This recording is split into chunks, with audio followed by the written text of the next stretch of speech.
Admiral Sarah stood in the observation deck of the massive ship called Exodus Prime. The stars outside looked like tiny diamonds scattered across black cloth.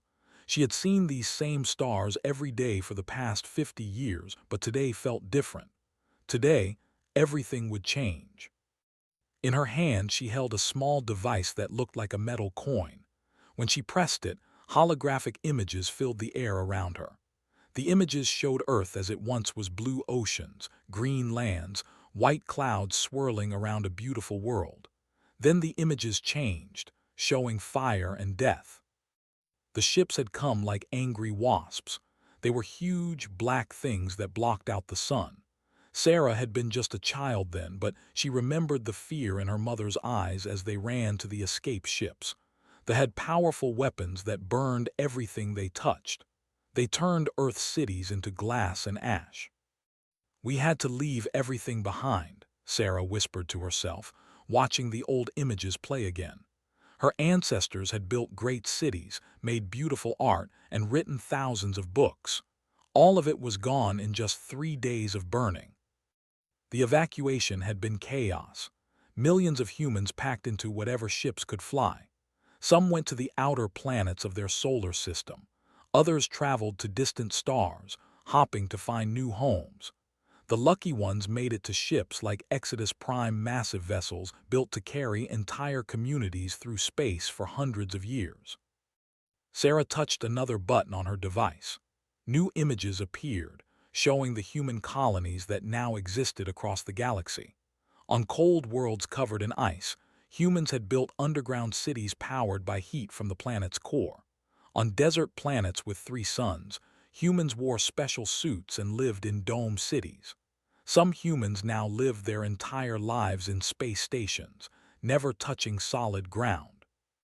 Each group of humans had changed over the thousands of years. The ones on heavy worlds had grown stronger and taller. The ones who lived in space had developed better eyes for seeing in the dark. The ice world humans could survive cold that would kill their ancestors. Humans had not just survived, they had become something more.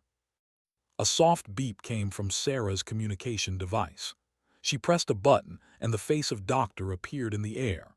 He was the head scientist on Exodus Prime, an old man with gray hair and kind eyes. "Admiral, the probe has returned," Doctor said. His voice carried excitement that he was trying to hide. "You need to see this information right away." Sarah walked quickly through the corridors of her ship. Exodus Prime was like a flying city, with millions of people living inside it. She passed gardens where food was grown under artificial suns, schools where children learned about the lost Earth, and workshops where engineers built new machines. Everything here had one purpose: to keep humanity alive until they could go home. She reached the main control center, where dozens of people worked at computer stations. Doctor was waiting for her with a group of other scientists and officers. Their faces showed a mixture of hope and worry. "Show me," Sarah said. The main screen lit up with a map of the galaxy. Doctor pointed to a section colored red. This was space. They controlled hundreds of star systems, enslaving or destroying every species they found. He touched a button, and the red areas began to change color. But look at this. The red was turning to orange, then yellow, then gray. "The Empire is falling apart," Doctor explained. "Their species has split into fighting groups. They're too busy destroying each other to maintain their empire." Sarah felt her heart beat faster. "What about Earth?" Doctor smiled for the first time in years. "Earth is free, Admiral. They abandoned it 500 years ago. According to our probe, the planet is healing itself." Images of Earth appeared on the screen. It didn't look exactly like the old pictures. The oceans were silver instead of blue, and the continents had golden areas instead of green. But it was beautiful in a new way. "The left machines behind," Doctor continued. "These machines have been fixing the damage for centuries. They've cleaned the air, purified the water, and even brought back some of the plants and animals." Sarah studied the images carefully. "Is it safe for humans?" The atmosphere is breathable. The radiation levels are normal, but there's something else. Doctor's expression became serious. Earth isn't empty. A group called the Scavenger Lords is using it as their base. They're raiders who steal from the fallen colonies. Sarah clenched her fists. The thought of strangers living on humanities made her angry. Earth belonged to humans. Their ancestors had lived there for millions of years before they came. "How many ships do they have?" she asked. "Our probe counted about 200 vessels. They're not military ships, mostly converted cargo haulers and mining equipment. They shouldn't be difficult to defeat." Sarah walked to the center of the room and looked at everyone present. These people had spent their entire lives dreaming of this moment. Some were born on Exodus Prime and had never seen a real planet. Others remembered Earth from their childhood. All of them wanted to go home. "Send the recall signal," Sarah ordered. Doctor's eyes widened. "Admiral, are you certain? Once we send that signal, every human colony in the galaxy will receive it. There's no taking it back." Sarah thought about her grandmother's stories of Earth's mountains and forests. She thought about the millions of humans scattered across the stars, many of whom had never heard their ancestral world was still intact. She thought about the scavenger lords who dared to claim what wasn't theirs. "I'm certain," she said firmly. "It's time for humanity to come home." Doctor nodded and began typing commands into his computer. A low humming sound filled the room as the ship's most powerful communication system activated. The signal would travel faster than light, reaching human colonies thousands of light years away. Sarah looked out at the stars one more time. Somewhere out there was Earth burned but healing, waiting for its children to return. After 3,000 years of exile, the long journey home was finally beginning. The signal traveled through space faster than anything else could move. It reached the ice miners of 442b first, cutting through their daily work routine like a lightning bolt. Commander was deep underground when her communication device started flashing with an emergency pattern she had only read about in old history books. The recall signal. After 3,000 years, humanity was being called home.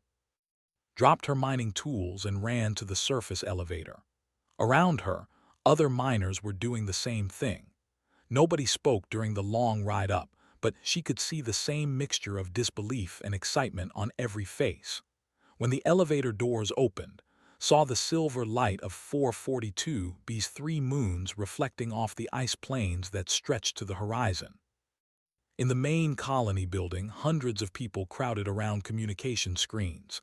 The message was simple but powerful. Earth is free. All human colonies prepare for return. Exodus Prime coordinates attached. Admiral commanding. Looked at her people. The ice world humans had evolved over the centuries. They were taller than their ancestors, with thicker bones and better circulation to handle the cold. Their pale skin could process tiny amounts of light into vitamin D, and their eyes could see clearly even in the dim light of their distant sun. "Commander," said her second-in-command, a young woman named Maria Santos, "what are your orders?" Thought about their ships. The ice miners had 12 vessels designed for hauling frozen gases between star systems. They weren't warships, but they were tough and reliable. "Start loading the ships," she decided. "Take everything we can carry: food, medical supplies, mining equipment. If Earth needs rebuilding, we'll be ready." Meanwhile, on the other side of the galaxy, the message reached Titan Station. This was a massive structure built inside a hollowed-out asteroid, spinning slowly to create artificial gravity. The humans here were different again, smaller and more flexible, adapted to life in zero gravity and cramped spaces. Captain Jake floated in the station's command center, surrounded by holographic displays showing the movement of hundreds of ships. Titan Station was a trading hub where merchants from dozens of human colonies came to buy and sell goods. When the recall signal arrived, every human ship in the area received it at the same time. "This changes everything," Jake said to his crew. Cancel all trading agreements. Send messages to every human ship within 100 light years. Tell them to meet at these coordinates. He pointed to the location Admiral had provided. The Void Walkers were known as the best pilots in human space. They could navigate through asteroid fields and gas clouds that would destroy other ships. Their vessels were sleek and fast, built for speed rather than comfort. Within hours, 50 Void Walker ships were preparing to leave Titan Station. On the heavy world of 876D, the message arrived during the morning shift change. The gravity here was 3 times stronger than old Earth's, and the humans who lived here had become incredibly strong and resilient. Their leader, General Stone, was a giant of a man who could crush metal with his bare hands. The Heavy had always been more military-minded than other human colonies. They maintained a fleet of warships and trained constantly for combat. When the recall signal came, they were ready to fight. "Brothers and sisters," General Stone announced over the colony's communication system. "The day we have trained for has finally come. Earth calls us home, but we will not return as beggars. We go as warriors, ready to take back what was stolen from us." The Heavy world ships were massive, armored vessels designed to punch through enemy defenses. They moved slowly, but they could take enormous amounts of damage and keep fighting. 25 Heavy world battleships began their journey toward the rendezvous point. In the research stations orbiting the binary stars of Alpha, the scientists received the signal with careful analysis. Dr. Lisa, no relation to Admiral Sarah, was humanity's leading expert on alien technology. Her people had spent centuries studying captured equipment and other alien devices. "This is remarkable timing," Doctor told her research team. "We've just completed our analysis of the new quantum fold drive technology. Our ships can now travel 10 times faster than anything they ever built." The science ships were small but packed with advanced technology. They carried sensors that could detect objects from light years away, computers that could break alien codes in minutes, and medical equipment that could heal injuries thought impossible to cure. 15 science vessels joined the growing fleet. From the agricultural world came the food ship's massive cargo vessels filled with protein synthesizers and hydroponic gardens. The mining colonies sent ships loaded with raw materials and manufacturing equipment. The medical stations contributed hospital ships with advanced surgical facilities. But the most surprising response came from New Geneva, a colony that most other humans barely knew existed. The settlers there had been experimenting with something dangerous and controversial, joining their minds together through advanced computer implants. They called themselves the Collective. When the recall signal reached New Geneva, the response wasn't just from one person. 500 humans spoke at the same time, their voices perfectly synchronized through their mental link. "We hear the call of our," they said. "The Collective will return to Earth, bringing gifts of knowledge and unity." Their ship was unlike any other in the human fleet, a crystalline structure that seemed to grow rather than being built. Inside, the crew worked together like parts of a single organism, anticipating each other's actions and thoughts. Admiral watched the reports flooding in from across the galaxy. Hundreds of ships were converging on the meeting point she had chosen, an empty star system halfway between Earth and the outer colonies. Some would take weeks to arrive, others might take months, but they were all coming. Doctor stood beside her, reading the manifest of arriving vessels. "This is incredible, Admiral. We have over 800 ships confirmed, with more joining every day. Mining ships, warships, hospital ships, research vessels. It's the largest human fleet ever assembled." Sarah nodded, but her expression remained serious. "It's not just about numbers. Look at what we've become." She gestured to the reports describing the different human subspecies. 3,000 years of separation has changed us. We're not the same people who fled Earth. "Is that a problem?" Doctor asked. Sarah considered the question carefully. The ice were tough survivors. The void walkers were brilliant pilots. The heavy were powerful warriors. The scientists had advanced technology. The agricultural colonies could feed millions. The collective brought unprecedented coordination abilities. "No," she said finally. "It's our greatest strength. The scattered us thinking it would make us weak. Instead, it made us into something they never expected, a species that could adapt to anything." The first ships began arriving at the rendezvous point 3 weeks after the recall signal was sent. Admiral watched through the observation windows as vessels of every size and design took their positions in the growing formation. Each ship represented years of preparation, hope, and determination. But gathering the fleet was only the beginning. Soon they would face the real challenge, fighting their way back to Earth and dealing with whatever awaited them there. The human fleet emerged from quantum space like a storm breaking over calm waters. One moment the edge of the solar system was empty, and the next moment it contained over 1,000 ships of every imaginable design. Admiral stood on the bridge of Exodus Prime, watching her screens as the formation took shape around her flagship. Earth hung in the distance like a jewel that had been polished by time. The planet looked different from the old pictures. The oceans gleamed silver under the sun's light, and the continents showed patches of gold mixed with green and brown. It was beautiful, but alien in a way that made his heart ache.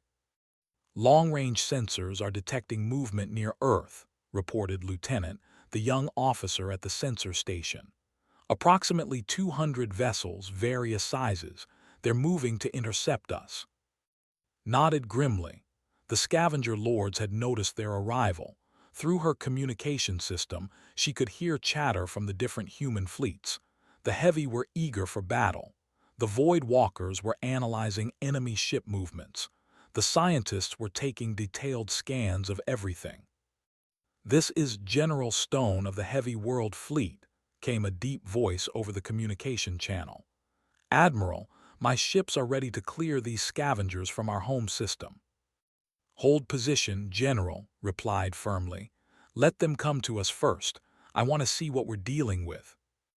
The scavenger lord fleet approached in a ragged formation. Their ships were a mixture of stolen technology, converted cargo haulers, and jury-rigged mining equipment. They looked dangerous but disorganized, like pirates who had never faced real military opposition. The lead scavenger ship sent a communication signal. The alien face that appeared on screen was reptilian, with scales instead of skin and multiple eyes arranged around a central mouth filled with sharp teeth. "Unknown fleet," the alien said in broken English. "This system belongs to the scavenger lords. You pay tribute or you leave. Simple choice." Looked at the alien with disgust. This creature was living on humanities, demanding payment from Earth's rightful children. "This is Admiral Sarah of the Human Reclamation Fleet," she said coldly. "You are occupying human territory. Leave immediately or face the consequences." The alien's multiple eyes widened in what might have been surprise or amusement. "Humans, the burned species. You have no ships, no power. Earth is ours now." "You're wrong," said simply, and cut the communication. What happened next would be remembered in human history as the Battle of the Return. The scavenger lords attacked with typical pirate tactics, trying to surround and overwhelm the human fleet with numbers. But they had never fought humans before, and they didn't understand what 3,000 years of survival had created. The Void Walker ships moved like dancers, slipping between enemy vessels and striking at weak points. Their pilots could handle acceleration that would kill most other species, allowing them to make turns and maneuvers that seemed impossible. The heavy world battleships absorbed enemy fire without slowing down, their thick armor protecting them as they closed to weapon range. The ice world ships coordinated their attacks with mathematical precision. Their crews had learned to work together in the dangerous environment of asteroid mining, where one mistake could kill everyone. The science ships used advanced scanners to identify weaknesses in enemy vessels, and shared the information instantly with the combat ships. But it was the collective that truly shocked the scavenger lords. Their crystalline ship seemed to anticipate every enemy move, dodging attacks that hadn't been fired yet and striking at targets that other ships couldn't see. The 500 humans aboard thought and acted as one, creating a level of coordination no individual mind could achieve. The battle lasted less than 2 hours. When it was over, half the scavenger lord ships had been destroyed and the rest were fleeing toward the outer planets. Not a single human vessel had been lost, though several showed damage from enemy weapons. That was almost too easy, General Stone commented over the communication channel. Don't get overconfident, warned. The real challenge starts now. The human fleet moved toward Earth slowly, scanning everything as they approached. The planet's surface showed signs of massive engineering projects, vast networks of silver lines that might be transportation systems, golden towers that reached into the atmosphere, and structures that seemed to be growing rather than built. Doctor studied the sensor readings with growing amazement. Admiral, the atmosphere is not just breathable, it's better than old Earth's. Higher oxygen content, no pollution, perfect temperature regulation. And the life signs. There are plants and animals down there that shouldn't exist. The first landing teams launched in small shuttles, heading for what had once been North America, watched nervously as the craft descended through Earth's atmosphere. These were her best people, Marines from the heavy world colonies, scientists from the research stations, and engineers from the ice mining operations. The shuttle landed near what had been New York City. The Marines stepped out first, their weapons ready, but they found no immediate threats. Where humanity's greatest city had once stood, there was now a forest of crystal trees that sparkled in the sunlight. Rivers of clear water flowed between them, and strange but beautiful creatures moved through the shadows. "It's like a fairy tale," whispered Marine Sergeant into his communicator. His voice carried wonder instead of fear. The scientists began taking readings immediately. "The crystal trees are artificial," reported Doctor, the team's biologist. "They're some kind of atmospheric processors, converting carbon dioxide and producing oxygen. But they're also beautiful. Whoever designed them cared about aesthetics as well as function." As the teams explored further, they made an incredible discovery. Hidden beneath the crystal forest was an entrance to an underground facility. The door was clearly human in design, though it was made from materials that didn't exist when humanity had fled Earth. Inside the facility, they found something that made Admiral cry when she saw the video transmission. It was a vast chamber filled with tanks containing genetic material from Earth's lost species.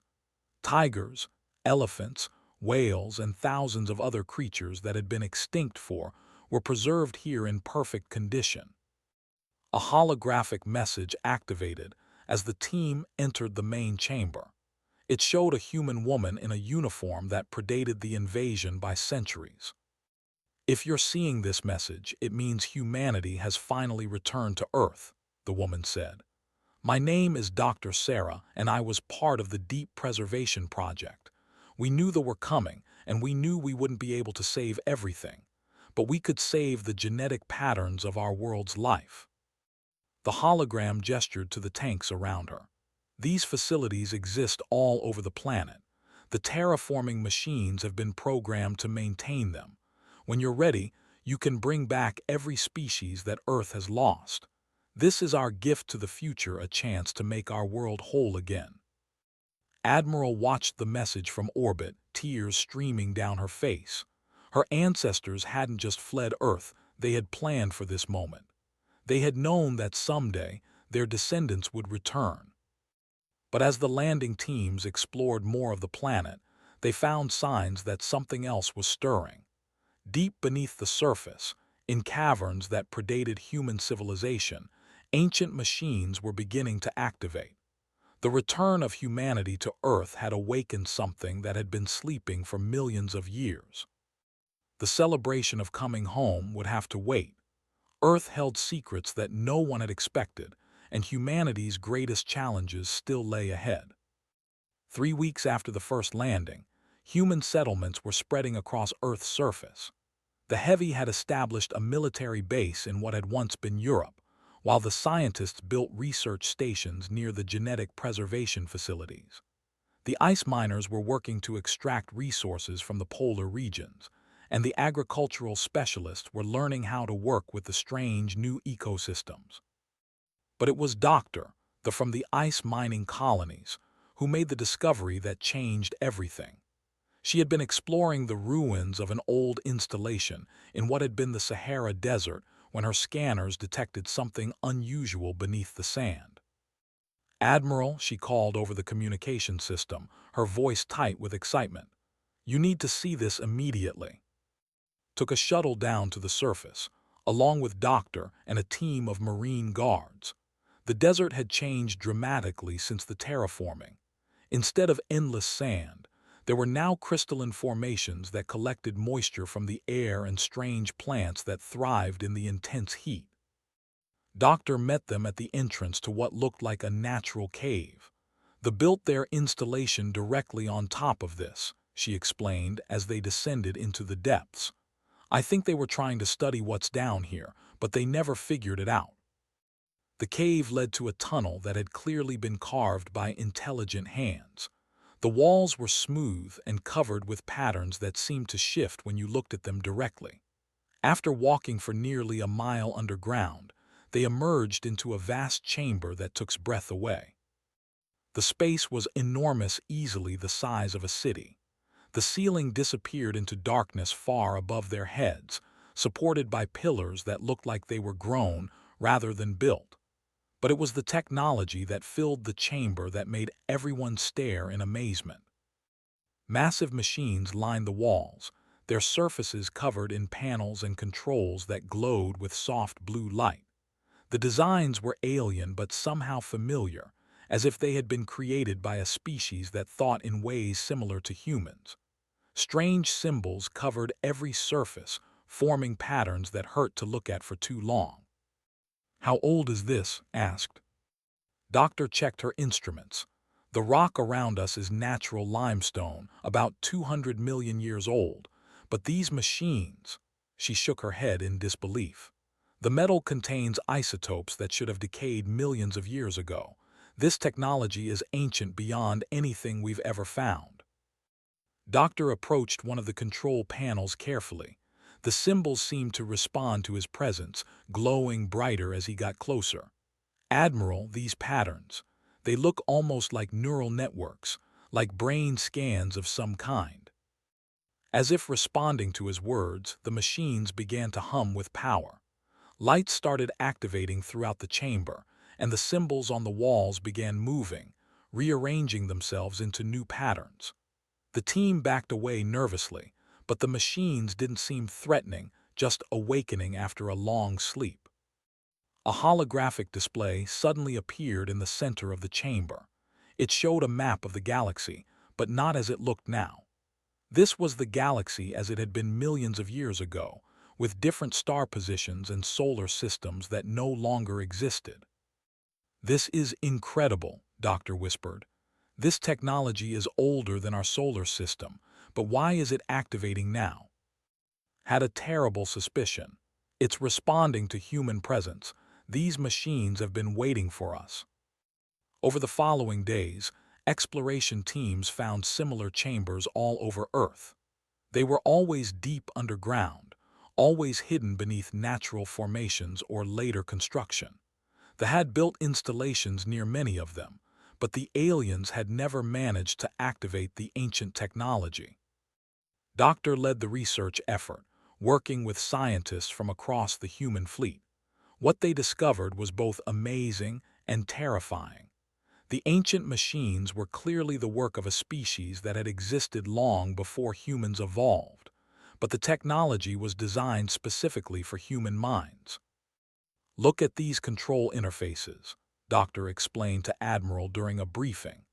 "The symbols change based on how human brain waves interact with them. It's like the builders knew exactly how our species would think and process information. That's impossible, said. Humans didn't exist when these machines were built. Unless, Doctor said quietly, they built the machines for us specifically. What if this entire planet was designed as some kind of inheritance for humanity? The implications were staggering. Earth hadn't just been humanity's. It had been prepared for them by an ancient civilization that had disappeared before humans even evolved. The invasion, the great burning, the 3,000 years of exile, it all might have been part of some vast plan. But the most disturbing discovery came when Doctor managed to partially activate one of the neural interface systems. As soon as human thoughts touched the ancient network, signals began broadcasting out from Earth into deep space.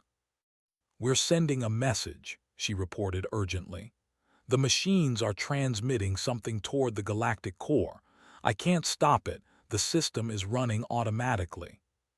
Admiral felt cold fear settle in her stomach. What kind of message? "It's complex, but the basic meaning is clear," Doctor said. "It's announcing that Earth's inheritors have returned, and it's calling something home." The response came faster than anyone expected. Long-range sensors detected movement near the galactic core, massive objects, accelerating toward human space at incredible speeds. Whatever was coming was bigger than anything the human fleet had ever seen. Doctor analyzed the sensor data with growing alarm. "Admiral, these objects are enormous. Each one is the size of a small moon, and they're moving at speeds that should be impossible. They'll reach Earth in less than 6 months."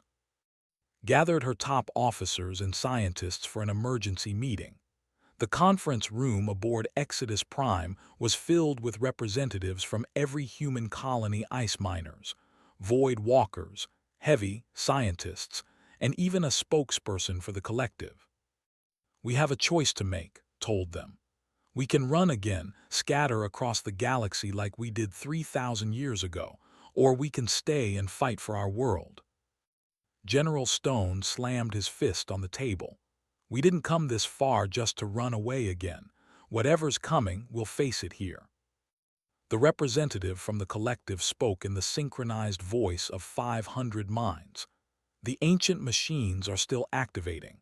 If we stay, we might learn to use their power. The knowledge they contain could make us stronger than we've ever been." But Doctor had been studying the data from the neural interfaces, and her discovery chilled everyone present. "The beings that are coming, I think they're called the hierarchs. They're not just ancient enemies. According to the machine records, they're the ones who destroyed the original builders of this technology.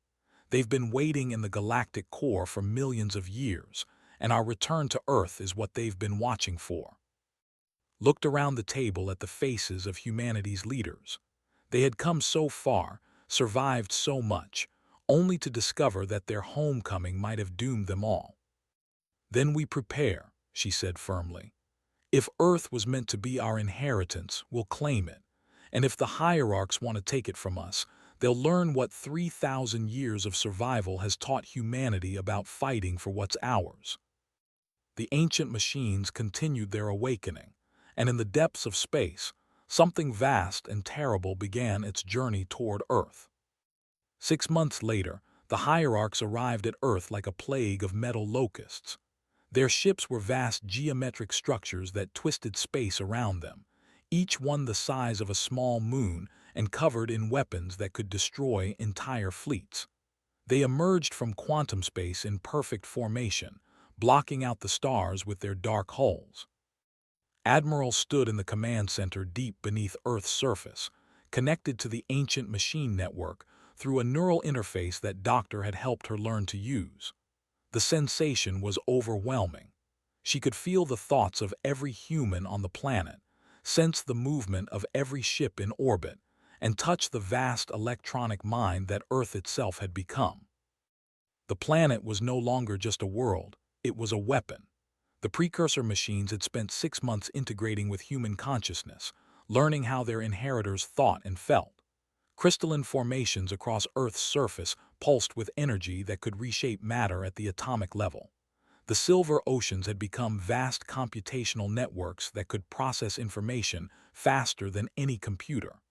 The golden continents were covered in defense systems that responded to human will. "Hierarchs are broadcasting," reported Lieutenant, though his voice seemed to come from very far away. Consciousness was spread across the entire planet now, experiencing reality on a scale no human had ever known. The message from the enemy fleet was simple and terrible. "Humans of the lost world, you have awakened what should have remained sleeping. Surrender the precursor inheritance and we will allow your species to exist as servants, refuse, and we will complete what the began." Opened her eyes, though she wasn't sure if they were her physical eyes or the sensors of the planetary network. She could see the Hierarch fleet clearly now, not just their ships, but the ancient minds that controlled them. These beings were old beyond imagination, survivors from the early days of the galaxy when only the strongest species endured. But they had made a crucial mistake. They assumed that humanity was still the same frightened species that had fled Earth 3,000 years ago. "This is Admiral Sarah," she replied, her voice carried by transmission systems across the entire planet and broadcast into space. "We are the inheritors of Earth, evolved through exile and strengthened by struggle. You are not welcome in our home system." The Hierarch response was immediate and overwhelming. Beams of energy that could cut planets in half lanced down from their ships, striking Earth's surface with enough force to create new mountain ranges. But the planet's defenses were ready. The crystalline formations across the continents absorbed the incoming energy and redirected it, turning the Hierarch weapons against their own ships. The silver oceans rose up in impossible waves that reached into space itself, wrapping around enemy vessels and crushing them like eggshells. The golden towers launched swarms of defensive drones that thought and moved like living creatures. But the real battle was happening on a level that most humans couldn't see. And the other neural interface operators, volunteers from every human colony, were fighting in a realm of pure thought and energy. The Hierarchs had expected to face primitive minds, but instead they encountered a species that had learned to adapt to anything. The Ice World humans brought clarity of thought that could cut through the Hierarchs' mental attacks. The Heavy provided strength of will that could not be broken. The Void Walkers offered flexibility of mind that allowed them to navigate the strange dimensions where the battle was being fought. The scientists contributed knowledge and analysis that revealed weaknesses in enemy defenses.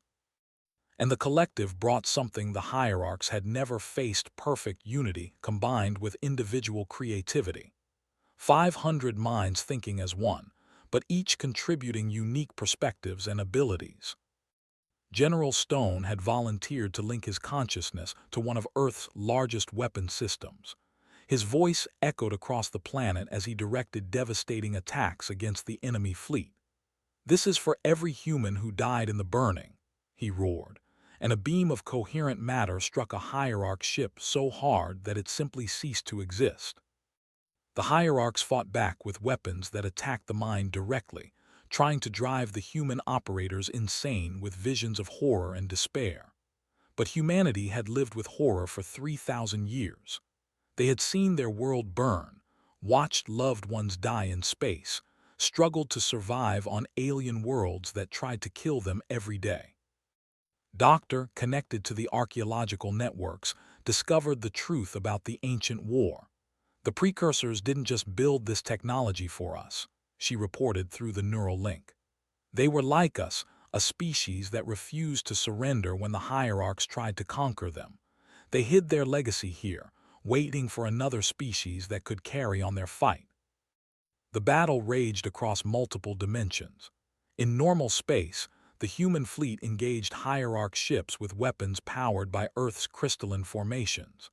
In quantum space, human consciousness wrestled with alien minds that had conquered 100 species. In the electromagnetic spectrum, competing signals tried to override each other's control systems. But slowly, impossibly, humanity began to win. The hierarchs had expected to face a primitive species with basic technology. Instead, they found themselves fighting an entire planet that thought and moved as one organism, directed by a species that had learned to thrive in any environment. The turning point came when realized something crucial about the enemy. The hierarchs were ancient and powerful, but they hadn't changed in millions of years. They conquered through strength and intimidation, crushing opposition with overwhelming force. But they had no idea how to handle an opponent that could adapt and evolve in the middle of battle. "They're afraid," she announced through the planetary network. "They're afraid because we represent something they've never seen before, a species that gets stronger from being scattered and broken."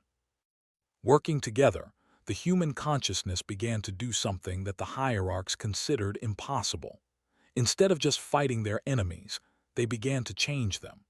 The precursor technology allowed for manipulation at the level of thought itself, and humanity used it to offer the hierarchs something they had forgotten in their millions of years of conquest: the possibility of growth. One by one, hierarch ships stopped firing. Their crews, touched by human thoughts of cooperation and adaptation, began to question the endless cycle of domination that had defined their existence. Some resisted and were destroyed by Earth's defenses, but others chose to change, to become something new. When the battle finally ended, Earth's sky was filled with ships of strange design hierarch vessels, transformed by human ingenuity into something that served creation rather than destruction. The ancient enemy had become allies, partners in building a galaxy where no species would ever again face extinction alone. Admiral disconnected from the neural network and found herself back in her physical body, surrounded by her officers and friends. Through the observation windows, she could see Earth's new sky silver and gold, filled with ships from 100 different species, all working together to build something beautiful. "What happens now?" Doctor asked. Smiled, feeling truly at peace for the first time in her life. "Now we build the galaxy our ancestors dreamed of. A place where being scattered makes us stronger, where being different makes us valuable, and where coming home means bringing everyone with us." Earth was no longer just humanity's. It had become the heart of a new kind of civilization, one where the lessons of exile and survival would ensure that no species would ever burn alone again.